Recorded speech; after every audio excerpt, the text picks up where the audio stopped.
আসসালামু আলাইকুম সম্মানিত বন্ধুরা, আমি আপনাদেরকে বেশ কিছুদিন আগে, হয়তো 3-4 মাস হবে, আমার ড্রাগন গাছের যে নতুন পিলারগুলো করছিলাম সেটা দেখিয়েছিলাম। তো মোটামুটি আল্লাহর রহমতে এটার গ্রোথ খুবই ভালো। আজকে কিছু কাটিং করলাম, কাটিং ঠিক বলতে ছাঁটাই করলাম। ড্রাগন সম্বন্ধে খুব বেশি জ্ঞান আমার নাই, অন্যদের দেখে যতটুকু শিখেছি। এই যে এখানে বেশ ঘন করেই হয়ে গেছে শাখাগুলা।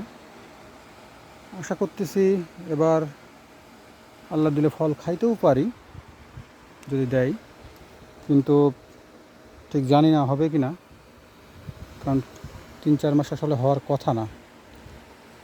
তারপরেও কিছু পুরাতন ডাল ছিল তো, যেটার কারণে আশাবাদী মোটামুটি। আল্লাহ ভরসা, দেখা যাক কী হয়। আর আমরা এখন দেখছি যে পিঁপড়ার আক্রমণ। পিঁপড়াই আসলে ড্রাগনের মূল শত্রু। তো আমরা একটা কেটে দেখাই আপনাদের আপাতত।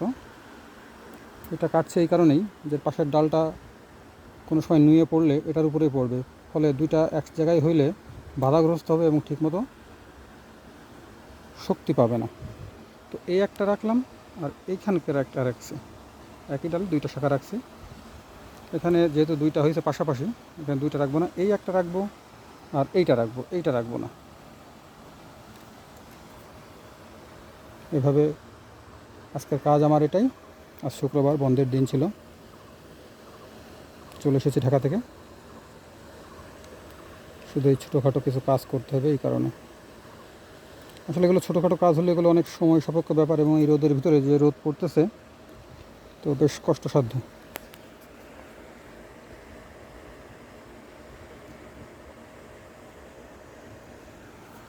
এই একটা দেখছি যে আসলে ড্রাগনে যে কাটার পরে সঙ্গে সঙ্গে পিঁপড়ার আক্রমণ শুরু হয়ে গেছে।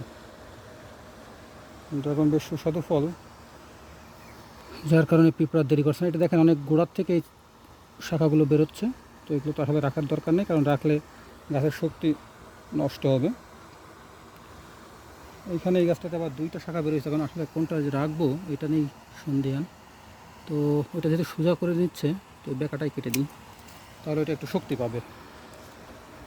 ওকে, তো যদি আল্লাহ এবার আমাদেরকে ড্রাগন খাওয়ার সুযোগ দেয় এই বাগান থেকে, তাহলে আপনাদের সাথে শেয়ার করব। ভালো থাকবেন সবাই, আল্লাহ হাফেজ।